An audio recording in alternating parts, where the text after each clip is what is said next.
The pursuit of a world record often pushes the boundaries of human endurance, skill, and courage. It's a quest for glory, a desire to etch one's name into history by achieving something truly extraordinary. But beneath the allure of triumph lies a darker, more unsettling truth. Sometimes, the line between ambition and recklessness blurs, and the ultimate price is paid. In this video, we explore 5 real stories of individuals who dared to challenge the limits, only to meet a tragic end in their quest for a world record. These aren't just tales of failure, but chilling accounts where the pursuit of an unprecedented achievement turned fatal, leaving behind a legacy of both aspiration and profound loss.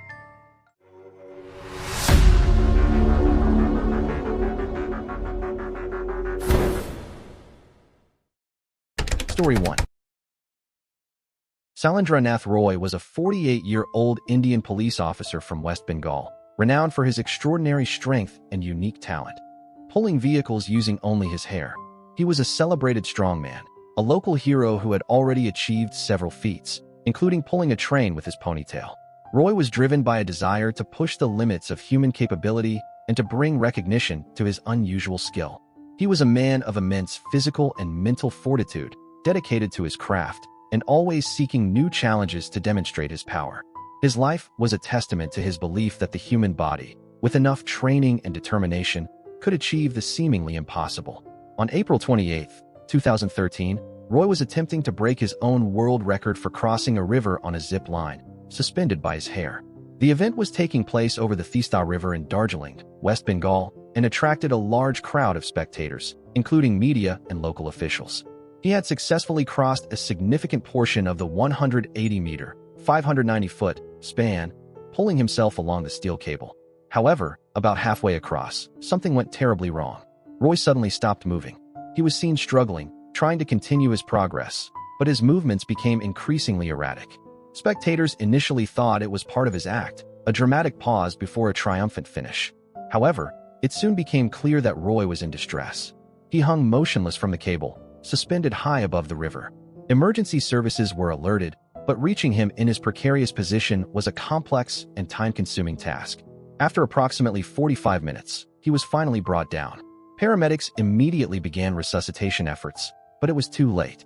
Sailendranath Roy was pronounced dead. Autopsy reports later confirmed that he had suffered a massive heart attack during the attempt. The aftermath of Roy's death sent shockwaves through the crowd and across India. His family, who had witnessed the tragic event, were devastated.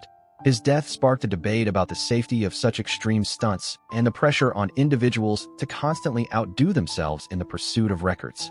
While his ambition was admired, his untimely demise served as a grim reminder of the inherent risks involved in pushing the human body to its absolute limits. His legacy became a complex mix of inspiration for his incredible strength and a cautionary tale about the fine line between courage and fatal overexertion. Story 2. Gary Gabelich was a 43-year-old American land speed record holder, a man whose life was defined by an insatiable hunger for speed. In 1970, he achieved international fame by setting a new world land speed record of 622.40 7 miles per hour, 1,001.667 kilometers per hour, in his rocket-powered vehicle, the Blue Flame, on the Bonneville Salt Flats. Gabelich was a true pioneer, a fearless driver who pushed the boundaries of what was thought possible on land.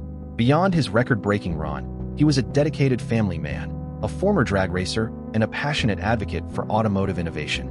His ambition was not merely to go fast, but to conquer speed itself, constantly seeking new challenges to prove his mastery over machines and physics. After his monumental achievement with the Blue Flame, Gabelich continued to pursue high-speed endeavors. In the early 1980s, he embarked on a new project to break the motorcycle land speed record with a revolutionary streamliner called the Autobahn. This was a highly experimental vehicle designed to push the limits of two-wheeled speed. On January 26, 1984, Gabelich was conducting a test run of the Autobahn at the Bonneville Salt Flats, the very place where he had achieved his greatest triumph. The test was crucial for fine-tuning the vehicle and preparing for an official record attempt. During the test run, at an incredibly high speed, Gabelich lost control of the Autobahn. The streamliner veered off course and crashed violently. The impact was catastrophic, and the experimental vehicle was severely damaged. Emergency crews rushed to the scene, but Gabelich sustained massive injuries in the crash. He was pronounced dead at the scene. His death was a tragic end to a life dedicated to speed, occurring in the very environment he had so often conquered. The incident highlighted the extreme dangers inherent in pushing the absolute limits of vehicle performance, even for a seasoned professional like Gabelich. The aftermath of Gary Gabelich's death was a somber moment for the world of motorsports and speed records. His passing was a stark reminder that even the most experienced and accomplished drivers are vulnerable when operating at the cutting edge of technology and speed. While he had achieved legendary status with the Blue Flame, his final attempt to conquer another speed barrier ended in tragedy. His death prompted reflections on the inherent risks of such pursuits and the fine line between innovation and peril. The Autobahn project was subsequently abandoned, a silent testament to the ultimate cost of its development. Story 3. Donald Campbell was a 45-year-old British speed record breaker, a legendary figure who had already achieved an unprecedented feat, holding both the world water speed record and the world land speed record in the same year, 1964. He was the son of Sir Malcolm Campbell, another famous speed record holder, and inherited his father's relentless drive and passion for pushing the limits of speed. Campbell was known for his meticulous preparation, his unwavering determination, and his iconic Bluebird vehicles. He was a man obsessed with speed, driven by a desire to honor his family's legacy and to continually set new benchmarks in the world of extreme velocity. On January 4, 1967, Campbell was attempting to break his own world water speed record on Coniston Water in the Lake District, England. He was piloting his jet-powered hydroplane, the Bluebird K7, a vessel he had used to set previous records. His goal was to exceed 300 miles per hour, 480 kilometers per hour. The attempt required 2 runs over a measured mile, with the average speed determining the record. Campbell successfully completed his first run at an astonishing 297.1 miles per hour. Without waiting for the water to settle, a crucial safety protocol, he immediately began his return run, aiming for an even higher speed. As the Bluebird K7 accelerated to over 320 miles per hour on the second run, the boat became unstable. It lifted out of the water, somersaulted violently, and disintegrated upon impact with the surface. The crash was catastrophic and instantaneous. Donald Campbell was killed instantly, his body and the wreckage of the Bluebird K7 sinking to the bottom of Coniston Water. The entire tragic event was witnessed by his support crew, family, and media, and was captured on film, making it one of the most iconic and heartbreaking moments in speed record history.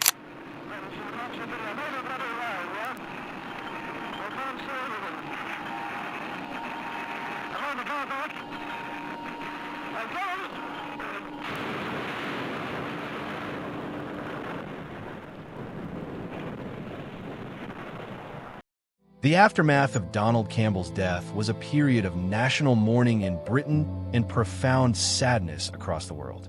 His passing marked the end of an era in speed record-breaking, and his name became synonymous with both incredible achievement and ultimate sacrifice.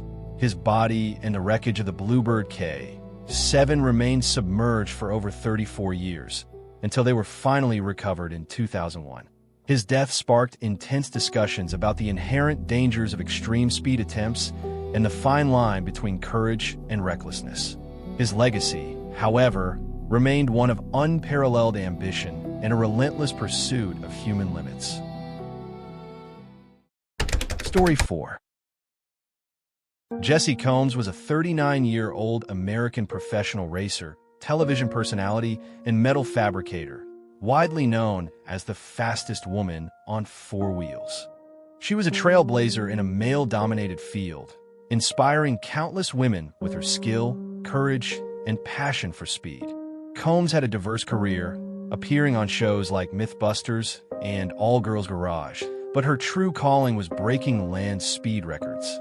She was driven by an unwavering determination to push the limits of what was physically and mechanically possible, constantly seeking to prove that women could compete and excel at the highest levels of motorsports.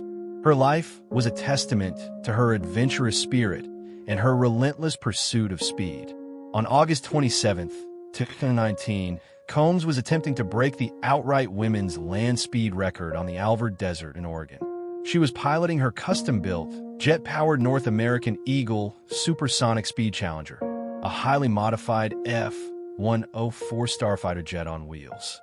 Her goal was to exceed 512 miles per hour, 823.9 kilometers per hour, the record set by Kitty O'Neill in 1976. The conditions on the dry lake bed were challenging, but Combs, having already achieved significant speeds in previous runs, was confident. During one of her high-speed runs, at approximately 522.783 miles per hour, a mechanical failure occurred. The front wheel assembly of her vehicle collapsed, leading to a catastrophic structural failure. The vehicle veered off course and crashed violently. The impact was immense, and the jet-powered car was instantly engulfed in flames. Emergency crews were on standby, but the sheer force of the crash left no chance for survival. Jessie Combs was killed instantly. Her death was a tragic and shocking loss to the racing community and beyond. The incident was later investigated by the National Transportation Safety Board, NTSB, which confirmed that the mechanical failure was the primary cause of the crash. Her speed at the time of the accident was posthumously certified as a new women's land speed record, making her officially the fastest woman on Earth. The aftermath of Jessie Combs' death sent shockwaves through the motorsports world and among her vast fanbase. Tributes poured in from across the globe, celebrating her life, her achievements, and her pioneering spirit. Her passing reignited discussions about the extreme dangers inherent in land speed record attempts and the immense sacrifices made in the pursuit of such records. Story 5.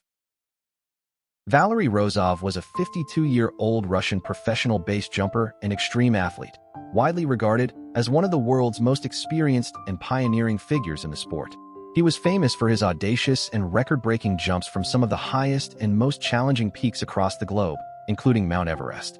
Rozov was driven by an insatiable desire to explore the limits of human capability and to conquer the most formidable natural landscapes.